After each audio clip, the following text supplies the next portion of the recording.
Hi, everyone. This is Barry Calhoun with GTS Distribution. I believe Scott is running a little bit late today, but we don't want to delay things any longer, so we're going to go ahead and kick it off.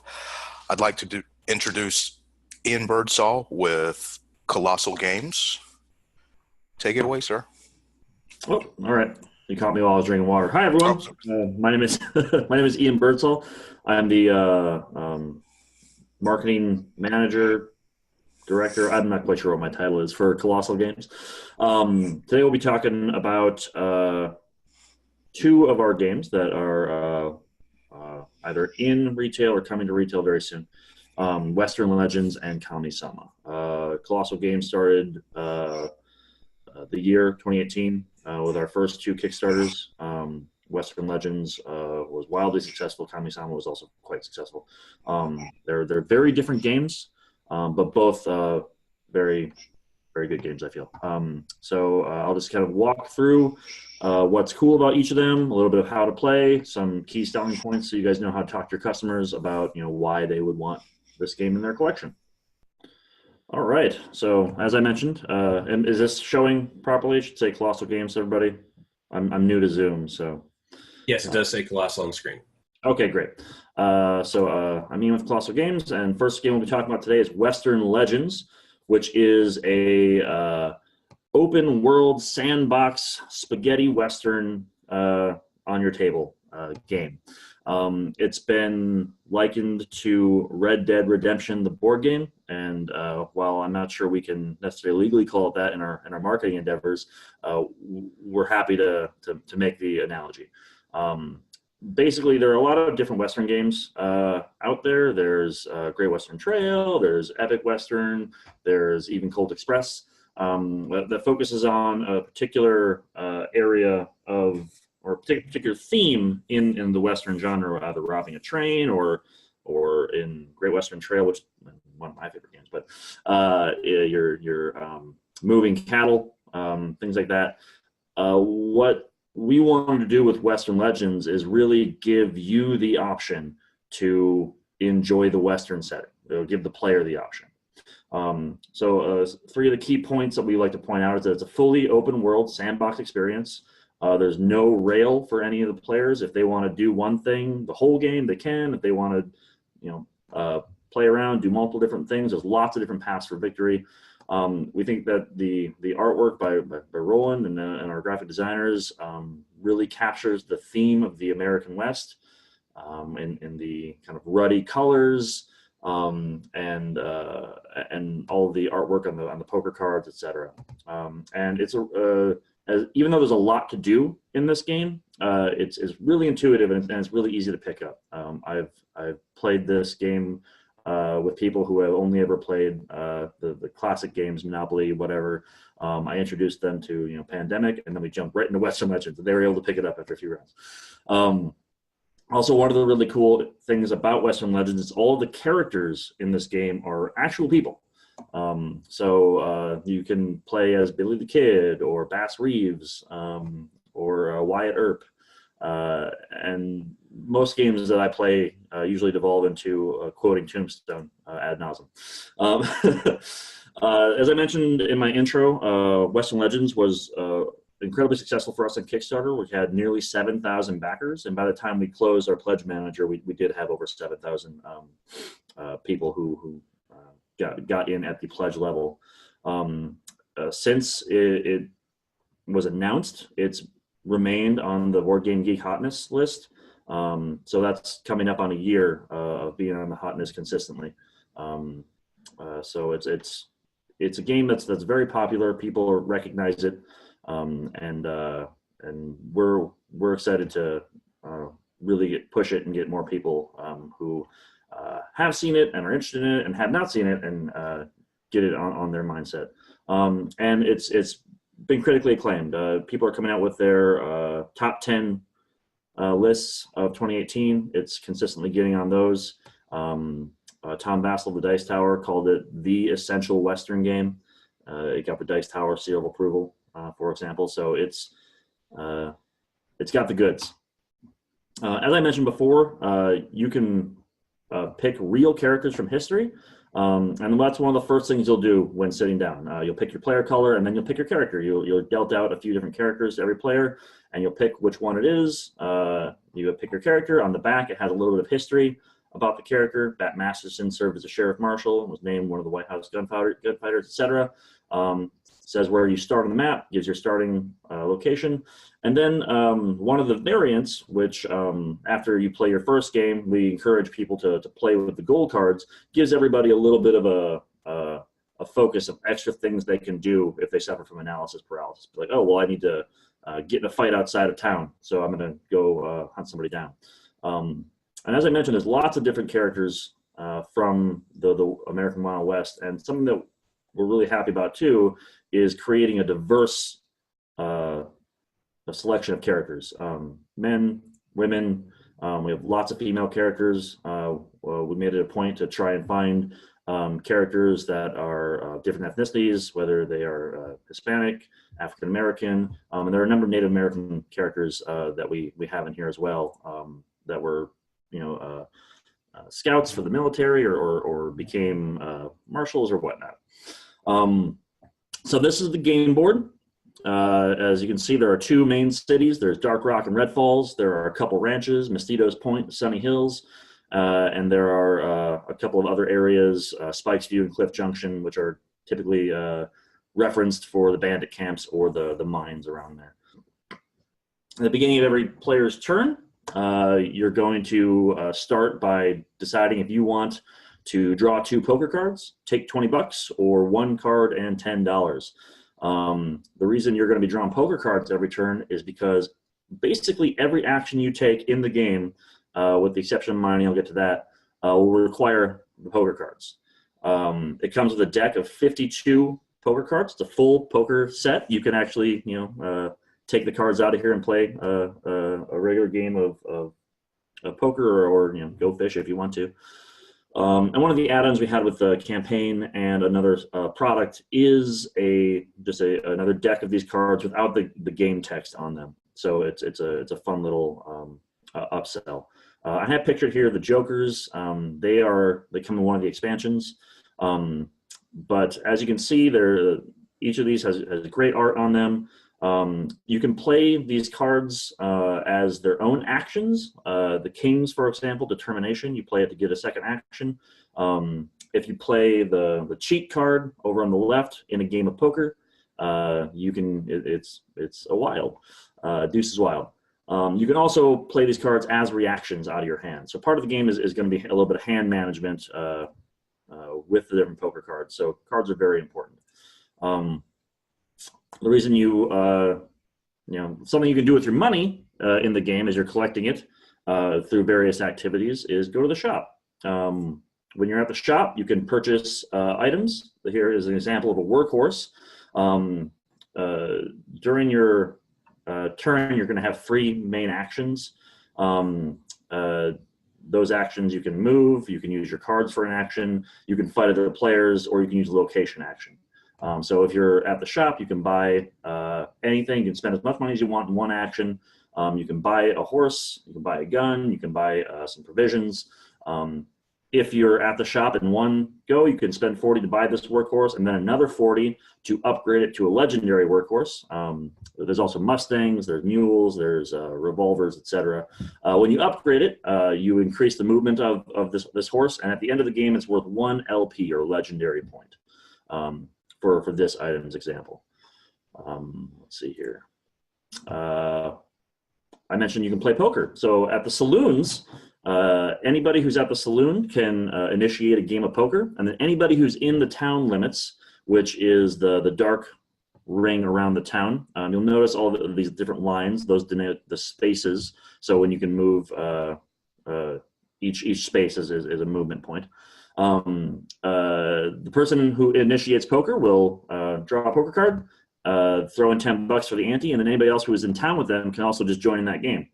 If the person who initiated the game wins, they get a legendary point and the pot, and if another player wins, they get the money.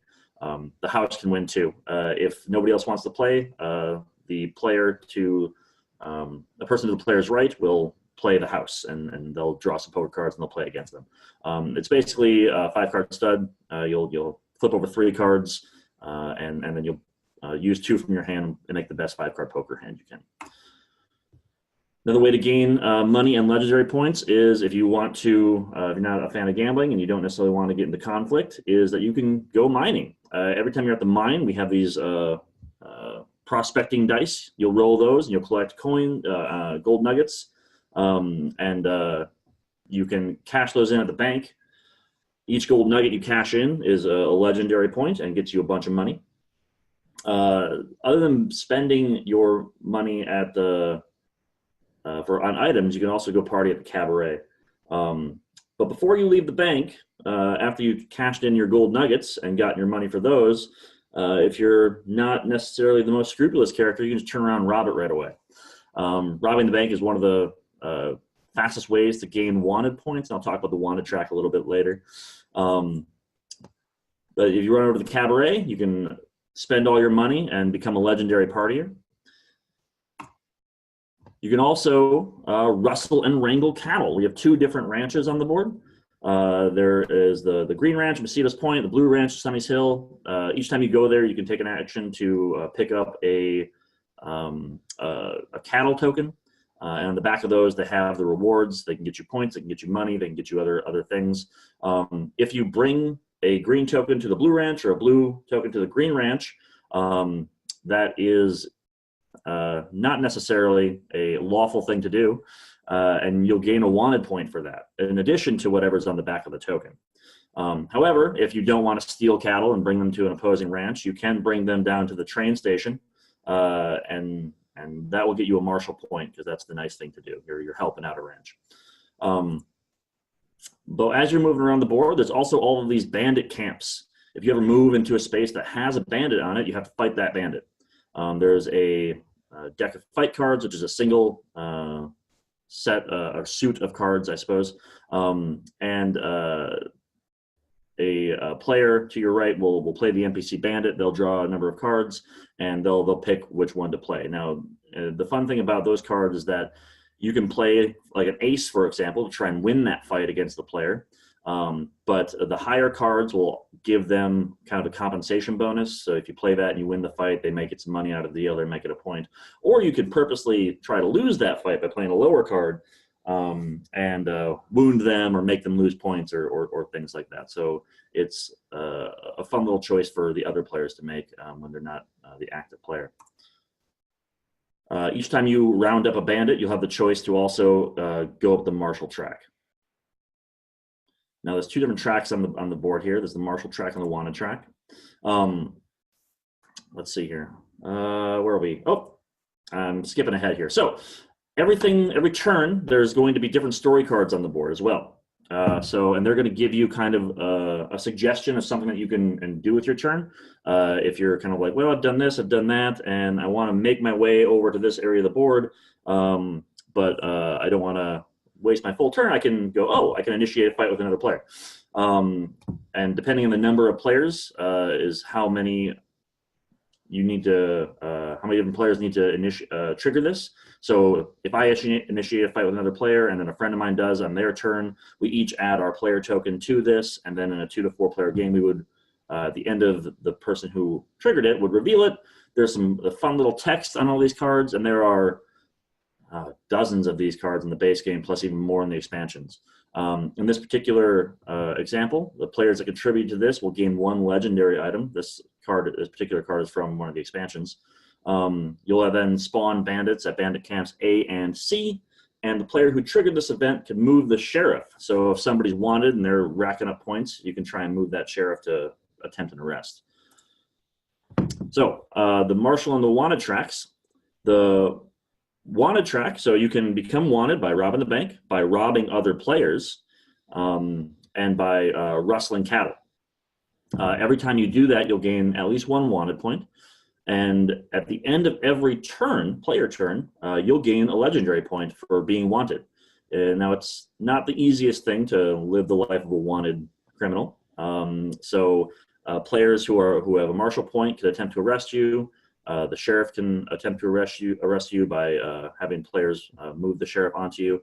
And they can also block your movement by moving the sheriff to a space that you would want to go to, because you can never enter the space that the sheriff token or the sheriff miniature is at. So if they know that you want to head to the shop, they're going to move the sheriff up there if they can to stop you from buying a better weapon or a better mount, for example.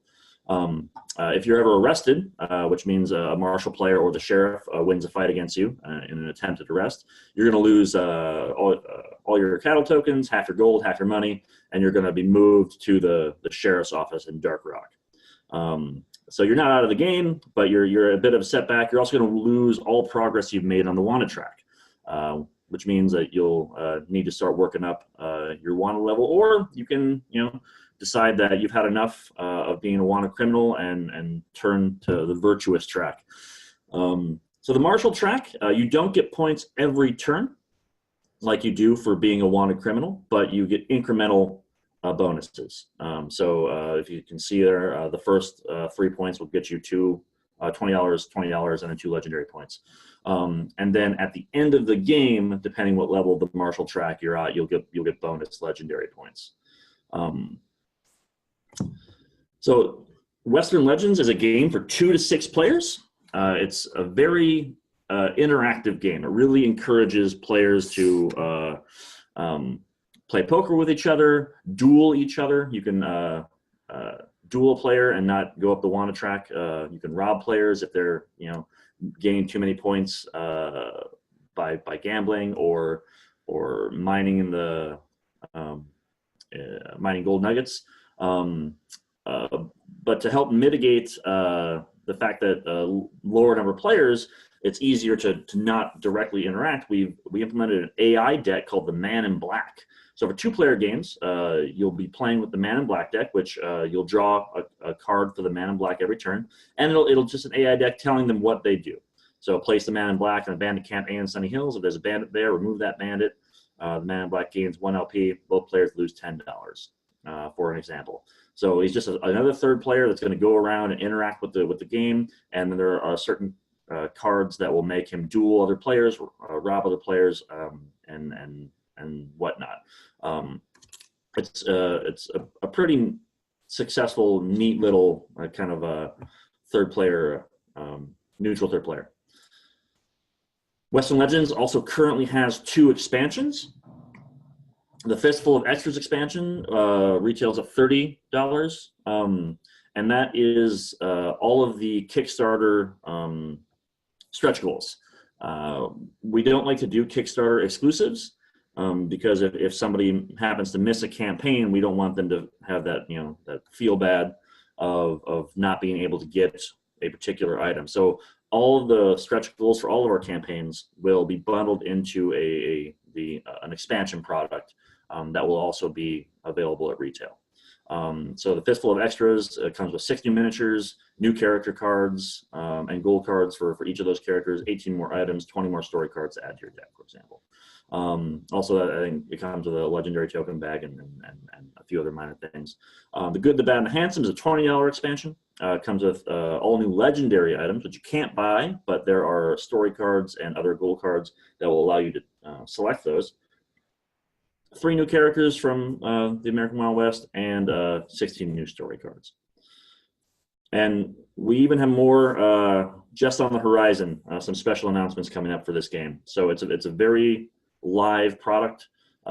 We are working on a reprint right now to deal with expected demand. And yeah, that's the gist of Western Legends. Does anybody have any questions? There's been no questions that have come in on the chat. Just as a reminder to all the attendees that if you hover over your Zoom window, there is a little chat bubble at the bottom. You can click on that and choose to all panelists and attendees and type in any kind of questions you may have. I would like to throw in, I actually played my first game of Western Legends on Friday night last week. And we had an absolute blast. Nobody knew anything about the game other than it was an open sandbox game in the West. And we did not know the rules or the hard things that you were kind of explaining here, Ian. And it surprised me how easy it was to pick up. Things just happen logically, and like the way that people move, the way that things interact with each other, it just fits and works very, very well. So we played a 5-player game came out exceptionally well. I think the most fun we had was that Jesse James, who started as an outlaw, actually turned into a law-abiding citizen and almost won the game, which was really, really cool. So we really like the free-form nature of it, and I think that that's going to have something that really makes a big resonance with a lot of the fans out there. Absolutely. You can definitely hone in on your character's focus. All of the characters have a little bit of focus. Like you mentioned, Jesse James starts wanted. Bass Reeves starts as a marshal, for example. One of the live plays that are online that people can watch right now is Becca Scott's Game the Game. And she starts out as a marshal, but she loses every game that she plays at poker. So eventually she decides to rob the bank because she's poor. Yeah, it's really awesome how freeform it allows you to be, which is really cool. So if any of the retailers have customers who are looking for kind of that open world exploration type thing and the ability to do whatever you want, whenever you want in your turn, it's a really good fit. Cool. So yeah, There's no additional questions coming in, Ian. If you want to hop over to Kami-sama, we could talk a little bit about Kami-sama. Yeah. If anyone is a little behind in catching up with the chat or anything, feel free to ask questions anytime you want. We're happy to jump in and answer them along the way. But if not, we'll go ahead and switch over to Kami-sama. Absolutely. So yeah, and if any more questions come up for Western Legends or both these games or even other games that Kolossal is doing, happy to stick around and answer those questions for a little while here. So the second game that we came out with this year is Kami-sama. This is my first time game designer, AJ Landeth, who is one of our wonderful employees. I guess I don't know if it's, what his title is actually. Now that I'm thinking about it, he helps a lot with our production and logistics. But this game is kind of an abstract puzzle game, and it's I'll just get into it. One of the things that I love about this game, just to begin with before I do, is the artwork is absolutely gorgeous. It's bright, it's vibrant, the characters are interesting. For those of you who don't know, the kami are Japanese spirits, and what the gist of this game is trying to. This game is set during a time when animism and Shintoism were being combined by the emperor. So it's this little like time capsule for those people who are into Japanese history. But that doesn't bang you over the head about it. It's just a little fun fact. There's I should say. So there's plenty of kami in this game. So each player is going to select a different role, and they all have a basic power. But they all have their own different asymmetrical strategies as well. Throughout the game, you're going to be placing shrines in 4 different villages, and by placing shrines in these villages, you are going to gain favor of the villages, and by gaining favor of the villages, you're going to gain points. And then then at the end of every year, whoever has the most favor in most influence in a village will begin drafting villagers. So there'll be some set collection, there'll be some pattern creation, which is part of the puzzle, and there'll be some drafting in this game.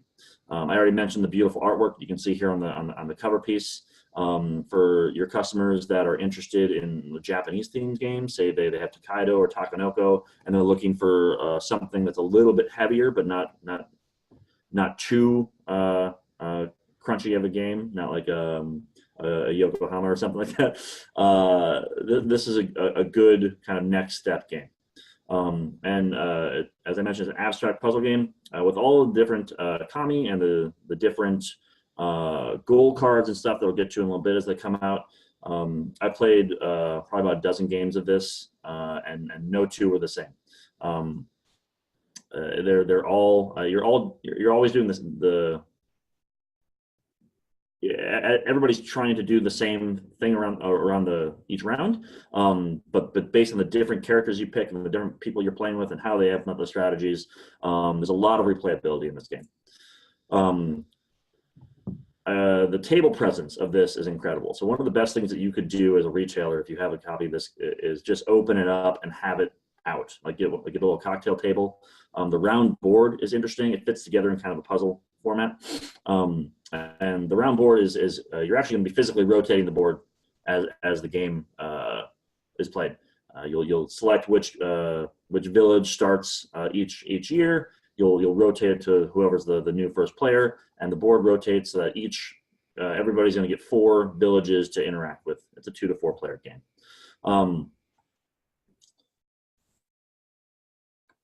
So here are a couple of examples of the kami cards. I picked 2 of my favorite characters, Daemok and Ketsugetsu. I hope I'm pronouncing those correctly. Just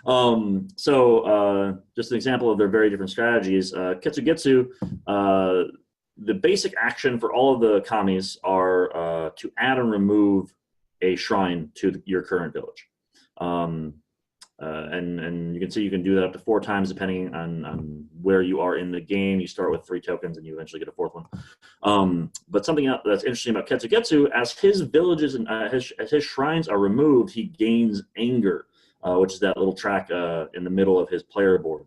And the more anger he gets, he can then spend it to destroy other people's villages and build his own, or clear out different areas of the different villages. Daemok is a very interesting character. It took me a few games to understand, but once I did, I kind of saw the matrix. He literally plants seeds for later on.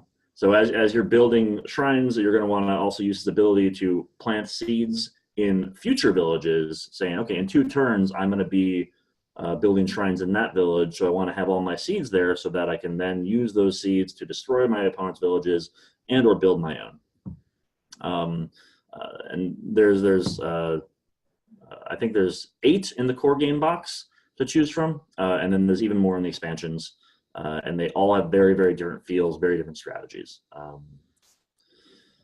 So every turn, every turn, there's going to be a different kind of pattern that you're going to be wanting to build with your shrines. So that you'll shuffle this deck up and you'll reveal one for every year. And you're going to go through each of the 4 villages, as I mentioned, rotating around. These are some examples. You're going to want to build your shrines in whatever pattern this is, and then when you do, you'll collect a favor token of that village. Once you have a set of those favor tokens, they're worth 6 victory points, and you can cash those in immediately.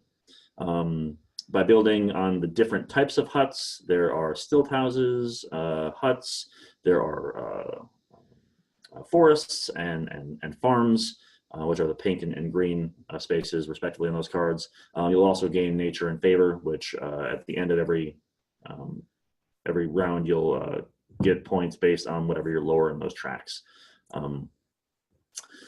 Then at the end of every turn, after everybody's placed their shrines in their different villages, collect all their favor tokens, you then check to see who has the most influence, and that's based on the number of shrines they have in that village, or if anybody has taken the palace space in that village. They break ties and they can choose who drafts cards first. So depending on which village, this is 1 character from each of the 4 villages. There's a fishing village, there's a farming village, there's a cultural village, and there's a noble village. And they have similar cards, but different and more focused towards whatever their theme is. So you'll draft those, which will give you additional bonuses or victory points at the end of the game. And then you rinse and repeat. You do that several for a number of game turns, and then at the end of the game you rack up your victory points. Kami-sama has 2 expansions, and much like Western Legends and all of our games, Spirit Way is the Kickstarter expansion, which will have all of the stretch goals unlocked during the campaign. And the Awakened is the other expansion. And these add more Kami to play with, more village cards, and all the Nia tokens, etc. That's a rundown of Kami-sama. You know, one of the things that kind of jumps out at me here, Ian, is that both games are so different. And this is something that me personally, as a fan of board games, has been really excited about from Kolossal, is that each of the games that you have right now and the games that you have in the pipeline coming out, like Imperius and Omen Reign of War and other things coming, they're all very different and very unique, not just in their gameplay style and their artistic style, but in the experiences that they deliver from a gaming perspective. Mhm. And I think that that is really awesome because it means that Kolossal as a company is offering a broad array of gaming experiences to the consumers, which makes it even easier for the retailers to be able to position those games, right? When someone walks in the store and says, hey, I'm looking for a sandbox games, they can easily point them to Western Legends. Or if somebody comes in and says, I'm looking for kind of something like a Takedo Takanoko kind of spin, they could, point them towards a Kami-sama. And it still provides them enough difference that you could own the entire Kolossal catalog and not have the same experience with any of the two games, which is really cool. Yeah, absolutely. It's one of the mantras of the studio. Travis Chance has been a game publisher for nearly a decade. We've got a talented team of industry people. And as you mentioned, each game in our catalog is very different. The last two games we did this year was Mezzo, which is a John Cloudis game, and it's a big dudes on a board strategy game with massive miniatures where you're going to be going to war with different tribes. And then we have All Manner of Evil, which is a quick heist game where you're invading a Lovecraftian manor, just collecting relics, and hopefully one of you survives. Yeah, it's exciting stuff to see, which is really good. So it doesn't look like there's any questions that have come in over the chat at all. So that is totally okay. Just to remind everybody, so of the two games here, Kami-sama is coming out at end of January timeframe. It's actually on a shipment to us as we speak. Yes. Western Legends is available right now, as are both of the expansions. So anyone who has joined live, will make sure that your GTS sales reps will contact you. We'll get a free demo of Western Legends out to you guys as well. And if you order or pre-order, so if you order Western Legends this week, or if you pre-order Kami-sama this week, you'll be able to get an additional couple of percentage points off. You'll get 52% off MSRP, so you'll be able to get a little bit extra value on the games as well, which is great at this time of year when cash flow can be a little crazy because of the holidays and everything like that. So. But if there are no additional questions, Ian, do you have anything else you'd like to jump in on? Maybe do you have any kind of information that you can share with the retailers of how they could contact you or contact Kolossal if they have any additional questions? Yeah, so if they have sales questions, the best way to do that is to just go through our website. We have a contact form on the website. If they have any specific kind of marketing questions, they can email me directly at ian@kolossalgames.com, IAN. But yeah, we're excited to have so many games coming out this year, and we have a lot of interesting stuff that I can't get into too many details yet coming out just around the corner. Nothing like teasers, man. That's good. But yeah, I hope this was helpful. As you mentioned, I mean, these are two very different games, which is great to have for your customers to point and say, what are you interested in, and then help them kind of sell themselves. Like, oh, I like more worker placement abstract games. Great, Kami-sama is a game for you. Or I want that very heavy thematic feeling where I get together with my friends and we get some have some snacks and just have a good time. Western Legends is one of the is a big we like to call it an experience more than a game. Not to say that it's an event. It's very much like an event, which was really cool. So awesome. All right, retailers, thank you again so much, especially this time of year with so much stuff going on. It's so busy with the holidays. Really do appreciate everyone taking the time out to come and sit down and talk with Ian and learn about the Kolossal games. Again, if anyone has any questions, feel free to reach out to us. Let us know. You can contact me at smorris, MORRIS, at gtsdistribution.com. Love to hear your feedback. Every week we get new and additional feedback about things that are good, more things you would like to see. If you have publishers you'd like us to bring onto the webinars, feel free to let us know. But in the meantime, we will let you go and have a wonderful week. Good job selling this week, everyone. I hope you have a great week before the holidays really kick into high gear here. Ian, thank you so much for joining. Please give our best to Travis and everyone over at Kolossal. And we'll see you next time on the webinar series. Thanks, everybody.